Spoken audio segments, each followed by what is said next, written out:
My dear students ನಮಸ್ಕಾರ, ಕರುನಾಡಿಗೆ ನಮಸ್ಕಾರ. ಇಂದು 7 July 2024 CTET ಪರೀಕ್ಷೆ ನಡೆದಿದೆ. ಪತ್ರಿಕೆ 2 ಲ್ಯಾಂಗ್ವೇಜ್ ಫಸ್ಟ್ ಕನ್ನಡ, ಇದರ ಒಂದು ಆನ್ಸರ್ ಕೀಯನ್ನು ನನ್ನ ಒಂದು ಅನುಭವದ ಪ್ರಕಾರ ನಾನು ಹೇಳುತ್ತಿದ್ದೇನೆ. ಓಕೆ, ಇದರಲ್ಲಿ ಏನಾದರೂ ತಪ್ಪಿದ್ದರೂ ಕೂಡ ತಾವು ತಿದ್ದಿಕೊಳ್ಳಬೇಕು. ಇದಕ್ಕಿಂತ ಮುಂಚೆ ನಾನು ಪತ್ರಿಕೆ 1ರಲ್ಲಿ ಸವರ್ಣ ದೀರ್ಘ ಸಂಧಿ ಆಗುತ್ತದೆ ಅಂತೇಳಿ ಈಗ ನಮ್ಮೊಬ್ಬರು ಸ್ಟೂಡೆಂಟ್ ಪಲ್ಲವಿ ಹಿರೇಮಠ ಅವರು ನನಗೆ ಈ ಮಾತನ್ನು ಹೇಳಿದರು. ಸೊ ಅದನ್ನು ತಾವೆಲ್ಲರೂ ತಿದ್ದಿಕೊಳ್ಳಬೇಕು. ಇದು ವಜ್ರಾಘಾತ ಸವರ್ಣ ದೀರ್ಘ ಸಂಧಿ ಎಂದು ಆಗುತ್ತದೆ. ಓಕೆ, ಸವರ್ಣ ದೀರ್ಘ ಸಂಧಿ, ವಜ್ರಾಘಾತ ಸವರ್ಣ ದೀರ್ಘ ಸಂಧಿ, ಇದು ಆನ್ಸರ್ ಇದೆ. ವಜ್ರಾಘಾತ ಸವರ್ಣ ದೀರ್ಘ ಸಂಧಿ. ಓಕೆ, ಈಗ ಪತ್ರಿಕೆ 2ರಲ್ಲಿ ಕನ್ನಡ ಒಂದು ಕ್ವಶನ್ ಪೇಪರ್. ಸೋಪಾನ ಪದದ ಅರ್ಥವೇನು? ನಂಬರ್ 1 ಮೆಟ್ಟಿಲು. ಕರ್ನಾಟಕ ಸಂಗೀತ ಕೃತಿಗಳ ಜನಕೆಂದು ಯಾರು ಹೆಸರಾಗಿದ್ದಾರೆ? ಅಣ್ಣಮಾಚಾರ್ಯರು. 4 ತಿರುವಾಂಕೂರು ಯಾವ ರಾಜ್ಯದಲ್ಲಿದೆ? ಕೇರಳ. 4 ಕಚೇರಿ ಪದದ ಮೂಲ ಯಾವುದು? 3 ಹಿಂದೂಸ್ತಾನಿ.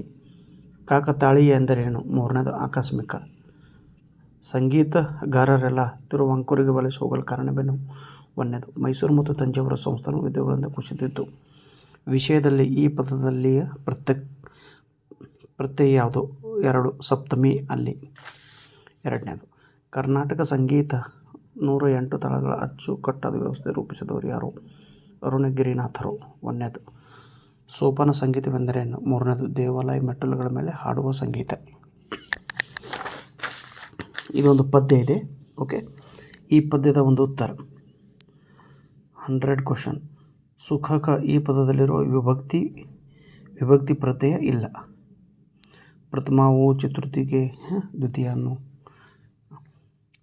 ಹಣ್ಣಲ್ಲ ಜಾಣಿ ಹಿಡಿಗಂಡ ಈ ವಾಕ್ಯದ ಭಾವವೇನು? ಸುಖವೆನ್ನುವುದು ವಾಸ್ತವವಾಗಿ ಅಪಾಯಕರ ದುಃಖವೇ. ನನ್ನ ಪ್ರಕಾರ ನಾನು ಹೇಳ್ತಾ ಇದ್ದೀನಿ. ಓಕೆ, ಈ ಕವನದಲ್ಲಿ ಸುಖ ದುಃಖ ವರ್ಣನೆ ಯಾವುದು? ರೂಪಕ. 4ನೇದು ಗಲಬಲ ಈ ಪದದ ಅರ್ಥ ಗೊಂದಲ. 2ನೇದು ತತ್ವವನ್ನು ಯಾರನ್ನು ಉದ್ದೇಶಿಸಿ ಹೇಳಲಾಗಿದೆ? 1ನೇದು ಬದುಕನ್ನು ಸುಖವೆಂದು ತಿಳಿದ ಹೆಣ್ಣನ್ನು. 105 ಪಡೆದೀವಿ ಈ ಕ್ರಿಯಾಪದವನ್ನು ಪ್ರಮಾಣ ಭಾಷೆಯಲ್ಲಿ ಪಡೆದಿದ್ದೀವಿ. 106 ಕ್ವಶನ್. ಶಿಕ್ಷಕರು ಕಲಿಯುವರು ಮತ್ತು ಸಾಮಗ್ರಿಗಳನ್ನು ಕುರಿತಂತಹ ಪರೀಕ್ಷೆಗಳು ಮತ್ತು ಮೌಲ್ಯಮಾಪನಗಳ ಪರಿಣಾಮಗಳನ್ನು ಏನೆಂದು ಕರೆಯುತ್ತಾರೆ? 1ನೇದು ಪಾಠದ ಕೊಠಡಿ ಪರಿಣಾಮ.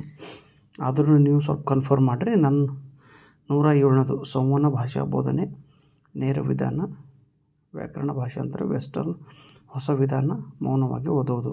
3ನೇದು 108 ಭಾಷೆಯು ಅದು ಶಾಬ್ದಿಕವಾಗಿರಲಿ ಅಶಾಬ್ದಿಕವಾಗಿರಲಿ ಹವ್ಯಾಸವಾಗಿಸುವ ಪ್ರಕ್ರಿಯೆ ಮೂಲಕ ಸಂಭವಿಸುತ್ತದೆ ಎಂಬುದನ್ನು ಕಲಿಕೆ ಯಾವ ಸಿದ್ಧಾಂತ? ಸಂವಹನ. 2ನೇದು 108 ಭಾಷಾ ಶಿಕ್ಷಕಿಯು. 3ನೇದು ಕಲಿಕೆಯು ತುಂಬ ವಾಸ್ತವಿಕವಾಗಿ ಉಪಯುಕ್ತವಾಗಿ ಇರುವಂತೆ ಮಾಡಲು ಬಳಸುತ್ತಿದ್ದಾಳೆ. 3ನೇದು. ನೆಕ್ಸ್ಟ್ 110 ಭಾರತದಲ್ಲಿನ ಭಾಷೆಗಳ ವಿಷಯಗಳಲ್ಲಿ ಕೆಳಕಂಡ ಯಾವ ಹೇಳಿಕೆ ಸರಿಯಲ್ಲ? 1ನೇದು ಸಂಸ್ಕೃತ ಆಧುನಿಕ ಭಾರತ ಭಾಷೆಯಾಗಿದೆ. ಇದು ಪ್ರಾಚೀನ ಭಾರತ ಭಾಷೆಯಾಗಿದೆ. ನಂಬರ್ 1. 111 ಭಾರತದಲ್ಲಿ ಪ್ರಚಲಿತವಿರುವ ಬಹುಭಾಷೆ ಕೆಳಕಂಡ ಅಂಶಗಳನ್ನು ಅರ್ಥ ಮಾಡಿಕೊಳ್ಳಲು ತೊಡಗಿಸುತ್ತದೆ. ಸಂವಹನವು ಸಂಭವಿಸುತ್ತದೆ, ಸಾಮಾಜಿಕ ಸಾಮರಸ್ಯ ನಿರ್ವಹಿಸಲಾಗುತ್ತದೆ. 3ನೇದು 112 ಕಥೆಯ ಕಾಲ ಮತ್ತು ಸ್ಥಳ ಹೀಗೆಂದು ಸೆಟ್ಟಿಂಗ್ ಸನ್ನಿವೇಶ. 113 ಆಲಿಸುವುದು ಕೆಳಕಂಡ ಅಂಶಗಳು ಒಳಗೊಂಡಿದ್ದು.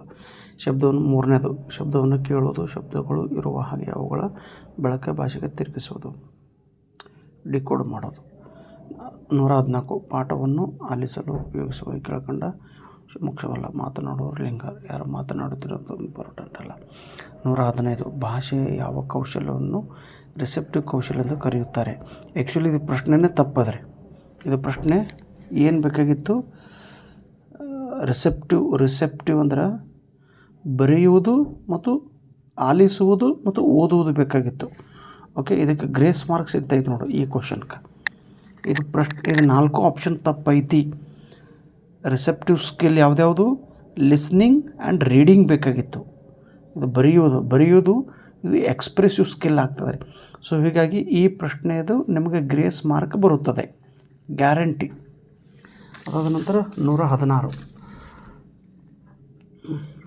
ಮೂರನೇದು ನಿಘಂಟಿನ ಪದಗಳನ್ನು ಕಲಿಯುವವರಿಗೆ ಪರಿಚಯ ಮಾಡಿಕೊಡುವುದು. 117 ಜೊತೆಗೂಡಿ ಕಲಿಯುವುದು ಮೂರನೇದು. 118 ರಾಗವಾಗಿ ಹಾಡುವುದು ಉತ್ತರ ಮೂರನೇದು ಪದ್ಯ. 119 ಪಾತ್ರ ನಿರ್ವಹಣೆ. 120 ಶಾಲೆಗಳು ದ್ವಿಭಾಷೆಗಳನ್ನು ಸೇರಿಸಲು ಕ್ರಮ ವಹಿಸಬೇಕು ಏಕೆಂದರೆ ಅದು ಮೂರನೇದು ಮಗುವಿನ ಸಂಸ್ಕೃತಿ ಮತ್ತು ಭಾಷೆಯ ಮೌಲ್ಯವನ್ನು ಹೆಚ್ಚಿಸುತ್ತದೆ. ಓಕೆ ಓಕೆ ಹಾಂ, ನೀವು ಕೂಡ ಇನ್ನೊಮ್ಮೆ ಚೆಕ್ ಮಾಡಿಕೊಡ್ರಿ. ಓಕೆ, ಥ್ಯಾಂಕ್ ಯು, ನಮಸ್ಕಾರ.